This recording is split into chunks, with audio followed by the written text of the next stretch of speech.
At the Kingsley Gala, I ended a 6-year engagement in front of the city's elite.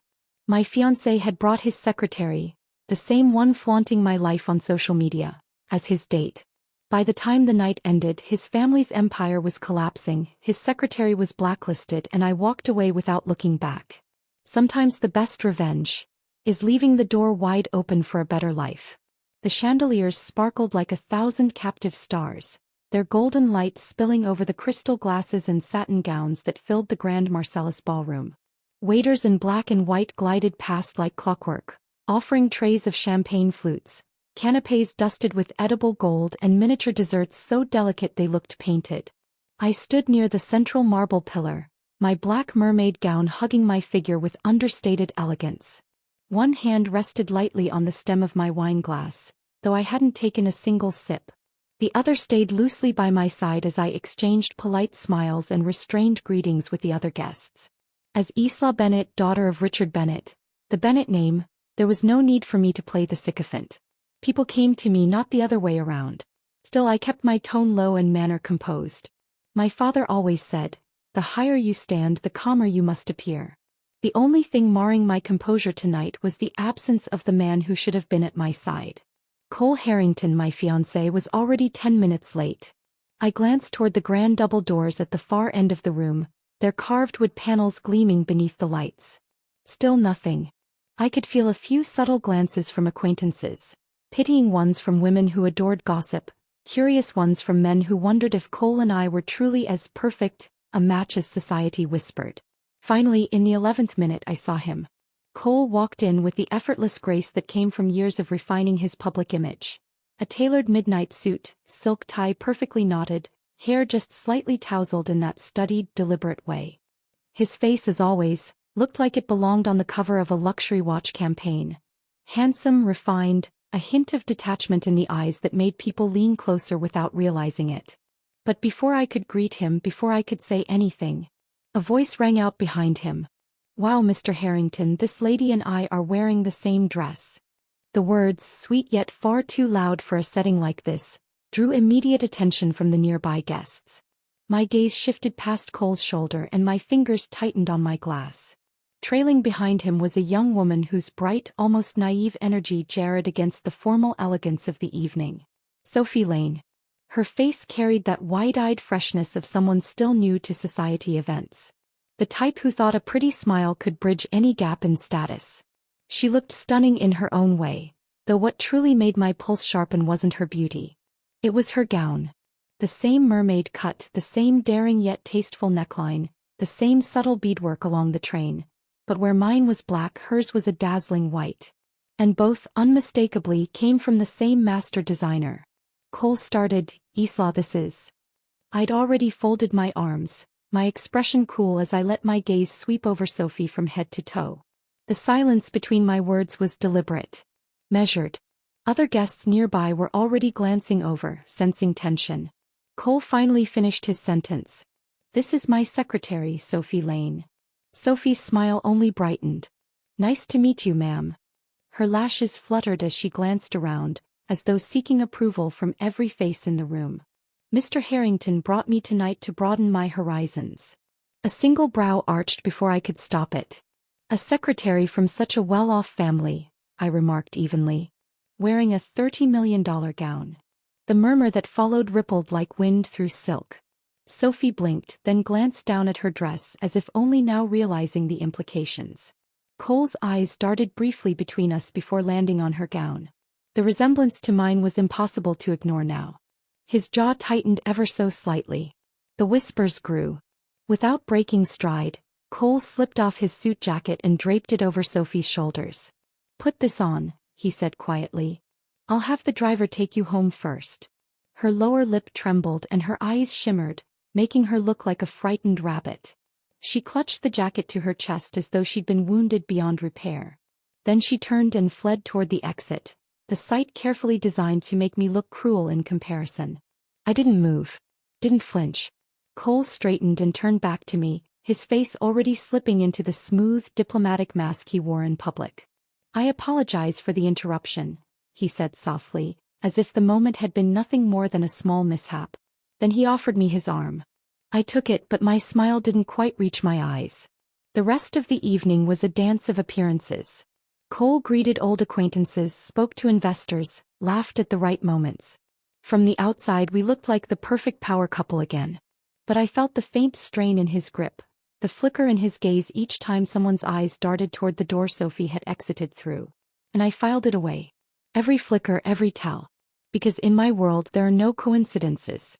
When the clock neared 11, I realized Cole had disappeared without a word. Guests asked politely where he'd gone, and I answered with the same serene smile each time.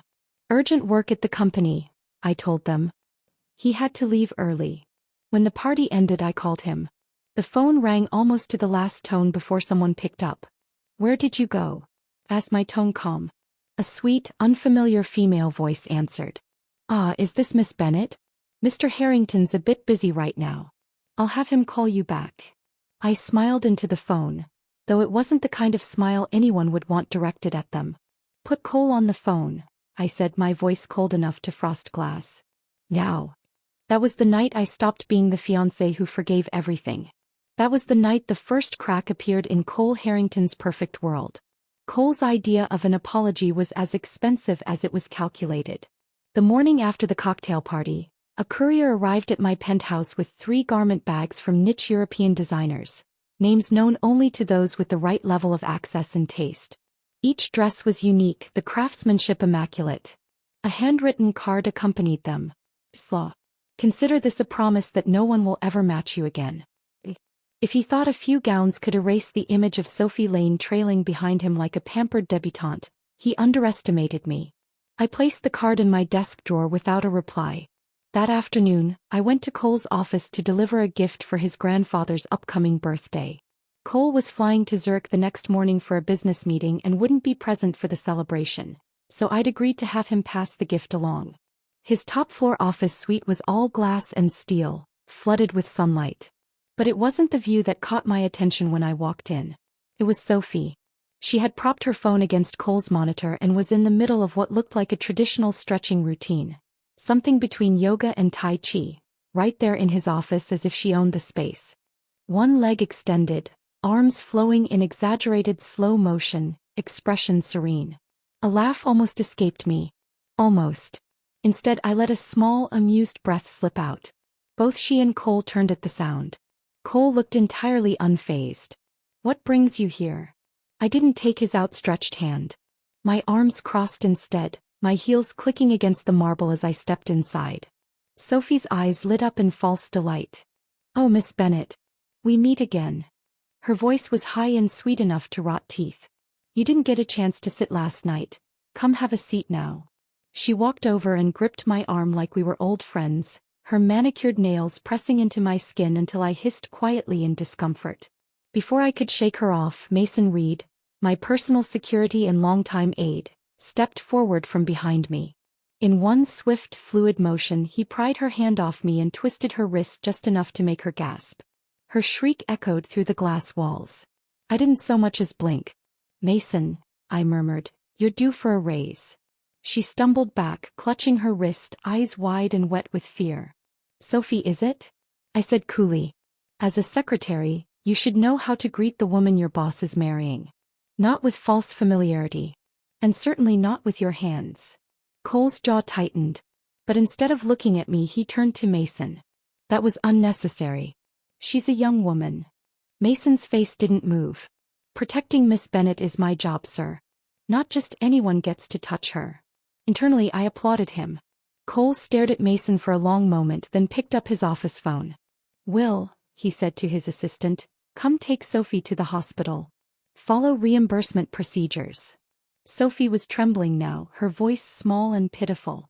I'm sorry, Mr. Harrington. Miss Bennet, I only wanted to be friendly. Please don't blame him. I'll work harder to prove myself worthy. Please don't call me trash. She even bowed. The performance might have worked on Cole once. But not today. You can go, Cole said quietly. If there was one thing Sophie Lane seemed to understand perfectly, it was the power of an audience. By the end of the week, her social media accounts were updating with clockwork precision. The captions were coy, the angles flattering, and the settings unmistakably expensive. Her first post was a close-up of a silver bracelet resting delicately on her wrist, the diamond-studded D+ logo catching the light. The price tag, if one knew where to look, was upwards of $180,000. Caption read, "A gift from the best boss in the world. Gemstones sparkles." The comments flooded in. "You're so lucky. Mr. Harrington has taste. Is he single?" Face with tears of joy. Cole had liked it. The second post came 2 days later. A glossy shot of a structured C-brand handbag worth $800,000. The kind of bag with a months-long waiting list even for people who could afford it. Her words were even more pointed this time. "Feeling so spoiled lately. Black heart." And Cole liked it. Then came the photo that made me still. A table for two at Noir, the city's most exclusive fine dining restaurant.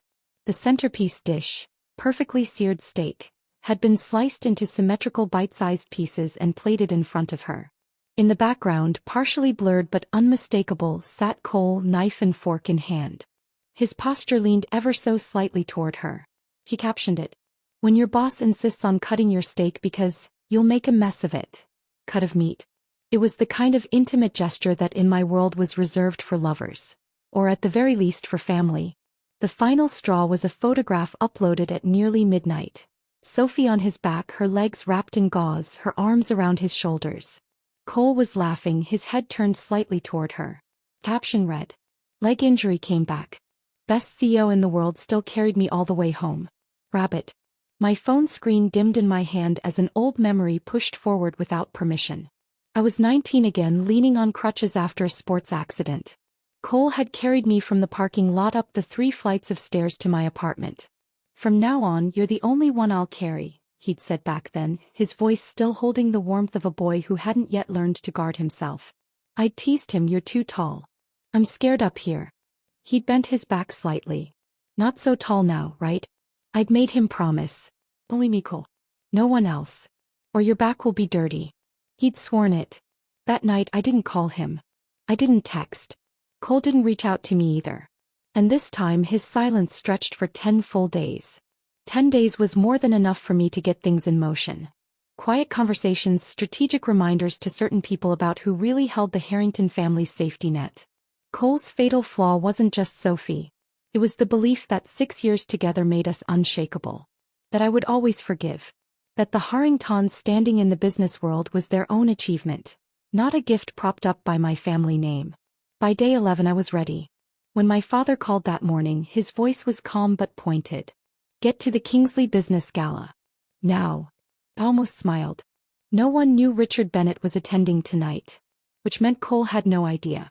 And from the edge in my father's voice, I suspected Sophie Lane had just walked herself into the lion's den.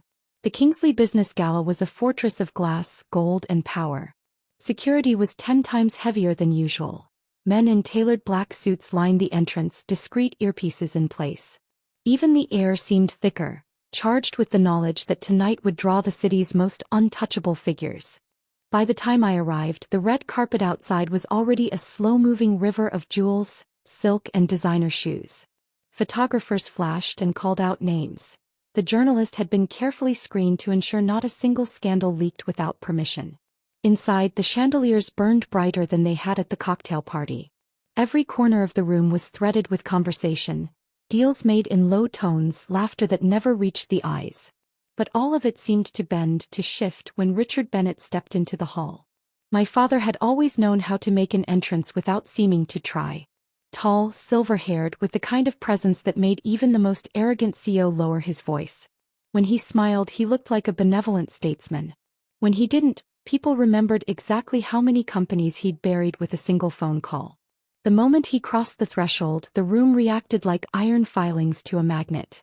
The chairman of the Kingsley Group himself came forward to greet him. Behind him, a ripple of the city's most powerful followed suit.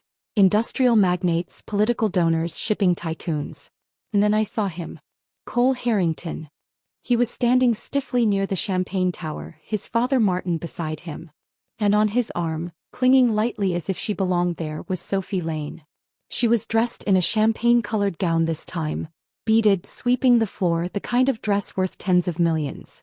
She leaned into Cole as though the two of them had stepped out of a fairy tale. When she saw Richard, she didn't falter. In fact, she brightened. "Mr. Bennet, you look so young," she said with an airy laugh. "You could pass for Cole's brother instead of his father-in-law." Martin chuckled awkwardly at the flattery. Cole's smile didn't reach his eyes. Richard's expression didn't shift at first, but I knew him too well. The subtle tightening at the corner of his mouth was the equivalent of a thunderclap. "And you are?" my father asked, his tone polite but glacial. Sophie stepped forward, chin lifted. "I'm Cole's date tonight. Sophie Lane." The room might as well have been soundproof in that moment. Conversations stalled. Several sets of eyes turned to Martin, others to Cole. Cole cleared his throat. "She's my secretary. Isla couldn't make it tonight due to work." A statement meant to diffuse. It did not. Richard's gaze stayed on Sophie for exactly one more second before it shifted to Cole, and the temperature of the room dropped. "Cole," he said quietly, "why is your date not Isla?" Cole stiffened. Even after years at my side, he still couldn't hide his discomfort in front of my father. Martin tried to laugh it off. "William." The mistake was immediate. My father's eyes cut to him. "Did I ask you to speak?" The ripple that went through the crowd wasn't physical, but I felt it all the same. Even the Kingsley board members near the dais suddenly found their champagne fascinating. Martin's smile froze. That's when my phone buzzed. "Come in, Dad." When I stepped into the ballroom, the crowd parted like a tide. I wore black again. Sleek, sharp, a deliberate contrast to Sophie's gleaming gown. My heels clicked against the marble as people bowed their heads slightly in greeting. Richard didn't move, but his gaze flicked briefly toward me and I crossed to him. I wrapped my arm around his. "Evening, Dad." His eyes skimmed over me once before landing back on Cole. "Look at this mess," he said under his breath. I let my smile fade as I turned my head toward Cole. He looked at me as if searching for rescue. But I was not here to save him. Cole's eyes darted between me, my father, and the crowd that had quietly circled to watch. His posture screamed damage control, but it was already far too late for that. I let my gaze linger on him for a long, cool moment. Then, in a voice pitched perfectly to carry across the marble hall, I said, "Cole Harrington and I are over." The silence that followed was sharper than crystal. Gasps rose from a few corners. Champagne glasses stilled midair. Even the string quartet faltered before regaining their rhythm. Cole blinked at me, stunned. "Isla, what are you talking about?" Martin, pale and visibly rattled, rushed to fill the void. "This must be a misunderstanding. You've been engaged for years. You can't just..." I cut him off without raising my voice. "I can. And I have." The air shifted. From the edges of the room, whispers began to flow like water through cracks in stone. "Did you hear that? In front of everyone. What on earth did he do?" Cole stepped forward, lowering his voice in a plea meant only for me. "I know I've been distant lately. I know I've made mistakes. But don't just throw away 6 years like this." I met his eyes without a flicker. "I made up my mind weeks ago." That was when Sophie Lane's voice cut in, sugary at first but with steel beneath it. "You think people are objects you can just toss aside when you're done? No wonder Mr. Harrington doesn't." The slap came so fast I almost missed it. Martin's hand connected with her cheek in a sharp, echoing crack. Gasps broke out again. "Shut your mouth, you insolent girl," Martin hissed. "You've embarrassed my son enough already." Sophie's hand flew to her face, her eyes wide with outrage and disbelief. If she'd had any sense, she would have stopped there. But Sophie never knew when to stop. "Embarrassed him? I'm the only one here who's stood by him. Just because you're all rich doesn't mean you can treat people." Another slap, this time verbal, from the crowd. "That's the secretary? She's got a mouth on her." Imagine speaking to Richard Bennet's face like that. I turned slightly toward the onlookers, letting my voice slice through the murmurs. "For anyone wondering, this is Cole's professional secretary. The one who shows up at black tie events in million-dollar gowns, courtesy of her boss. The one who posts every gift, every dinner, every private moment online for the world to see." Eyes swung toward Cole like the weight of an avalanche. He was breathing hard now, his carefully built facade crumbling. "You think this is about jealousy?" I continued, still in that calm, unhurried tone. "It's about judgment. About the fact that a CEO of a major firm has chosen someone like this to represent him. Someone who doesn't even know how to speak to the people who built his company's future." The humiliation in his eyes was almost physical. Richard's voice cut in, low but carrying. "You've wasted enough of my daughter's time, Cole. We'll discuss the rest privately." I gave Cole one last look, cool, measured, final. And then I turned my back on him in front of everyone. The air in the Kingsley ballroom had shifted into something electric and dangerous. It wasn't just gossip anymore. Every pair of eyes was fixed on us, hungry for the final blow. I turned back to Cole, my voice calm but honed like a scalpel. "You keep saying there's nothing going on between you and Sophie Lane. Fine. Let's talk about that nothing." His jaw tightened, but he didn't speak. What kind of nothing buys a Secretary AD Plus bracelet worth $180,000? What kind of nothing sends her home with an $800,000 C-brand handbag? What kind of nothing takes her to Noir, the restaurant you've never once taken me to, cuts her steak for her and posts it online? The murmurs swelled. Someone near the champagne tower snorted outright. "And what kind of nothing carries her on his back, legs wrapped in gauze, when you once promised you'd only ever carry me?" Cole flinched. That hit exactly where I wanted it to. The crowd went still for half a heartbeat. Then, smack. The sound echoed through the marble. Richard Bennett's palm had connected with Cole's face so hard his head snapped to the side. Gasps, whispers, a sharp intake of breath from somewhere near the front. Cole straightened slowly, the mark already reddening on his cheek, his eyes wide with something between rage and disbelief. Sophie finally tried to speak. "We were innocent. Mr. Harrington and I." "Shut your mouth," Martin barked, stepping toward her. His face was blotchy with fury. "You've ruined my son. You've ruined everything." Sophie's expression twisted, but instead of retreating she lunged at him, grabbing at his hair like a common brawler in front of the city's elite. A woman near the dais let out a shocked laugh. Someone else muttered, "Well, there goes the last of their reputation." Cole stared at Sophie like he was seeing her for the first time, not the delicate, harmless girl he'd thought he was protecting, but the reckless, classless liability she truly was.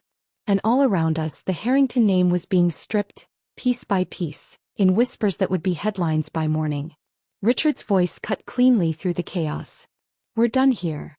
I met Cole's eyes one last time. "You'll have plenty of time to think about the moment you chose her over me. It's the same moment you lost everything." Then I turned and left with my father, not looking back. By the next morning the Kingsley Gala was no longer just an event. It was a legend. The press hadn't been allowed inside, but they didn't need to be. Every whisper from the ballroom had already spread through the city's upper circles like wildfire. Within hours, those whispers had turned into a unified version of the story, a cautionary tale with the Harrington name at its center. Business first. Before Cole had even woken up, half of Harrington Enterprises board members were on emergency calls. The other half were in quiet meetings with their lawyers. Richard Bennett's withdrawal of support was absolute. Every joint project, every investment agreement, every line of credit that had been guaranteed by Bennett Influence, all gone before lunch. By evening, suppliers had started reassessing their commitments. Bankers who once fought to take Cole's calls now developed sudden scheduling conflicts. Martin Harrington had built his empire with Bennett backing as a foundation. Without it, cracks appeared instantly. Personal second. Sophie Lane was fired the very next day. The official statement called it incompatible professional conduct, but everyone knew the truth. No company wanted the woman who had been humiliated in front of Richard Bennett to ever touch their brand. Her so-called fan following from her social media days turned on her overnight. Screenshots of her flaunting Cole's gifts became memes. Someone even made a compilation video titled From Bracelet to Broke, the Sophie Lane story. For a few weeks she was a curiosity, interviewed by low-tier gossip blogs, clinging to the narrative that she was a victim of the rich protecting their own. By month's end even those offers dried up. The last I heard, she was working at a downtown movie theater taking tickets. He tried at first to keep up appearances, arriving at the office in the same tailored suits, holding the same morning briefings. But it was impossible to ignore the empty seats in the boardroom, the unanswered calls, the quiet departures of key staff. Deals stalled. Partnerships dissolved. Lawsuits appeared. He came to see me twice. The first time Mason blocked him in the lobby. The second time Richard himself told him to leave. By the third month Harrington Enterprises was a hollow shell of its former self. Martin, desperate to save face, blamed Cole for everything, for Sophie for the gala for provoking the Bennets. Cole for once didn't argue. He had the look of a man who'd seen exactly where he'd gone wrong and couldn't undo a single moment of it. Me. I moved on. Finally. Completely. Because when I said we were over, I meant it. Sophie Lane's downfall was complete. Her last desperate act had been to text Cole after months of silence, asking if he remembered what they had. According to Mason, Cole's reply had been short and ice-cold. Don't contact me again. The Harrington family name, once a fixture in the city's business pages, now appeared only in legal notices and asset auctions. Cole had gone from the golden young CEO to a cautionary tale told over champagne, about how a man could lose everything without ever setting foot in a competitor's office, simply by choosing the wrong person to protect. I, meanwhile, had filled my calendar with what I wanted. Travel, charity events worth attending, dinners with friends I'd neglected during those 6 years. For the first time in a long while, my life was quiet in all the right ways. No staged coincidences, no manufactured dramas, no scrambling to put out fires that weren't mine to start. One morning I was stretched out in a deck chair in my father's sprawling garden. The air was warm, scented with jasmine, and the sunlight was the kind that made everything look softer around the edges. I'd almost drifted off when a shadow fell across me. Miss Bennet. The voice was smooth, calm, and far too self-possessed for its youth. I opened my eyes to find a man standing there, tall and broad-shouldered, with the kind of face that made you want to look twice just to be sure you'd seen it right the first time. His eyes were clear, not the polished charm of a social climber, but the unguarded steadiness of someone who had nothing to prove. I'm Ethan Cross, he said. Mr. Bennet sent me to find you. Sunlight caught in his hair, turning it to gold, and for a moment the scene felt almost unreal. I sat up, taking him in. My father sent you? A faint smile touched his mouth. Yes. He thought we should meet. In another life I might have rolled my eyes at the idea of my father hand-picking introductions. But as I looked at Ethan, calm, grounded, nothing like the man I'd just left behind, I found myself setting my book aside. Maybe, just maybe, it was time to see what came next. The end.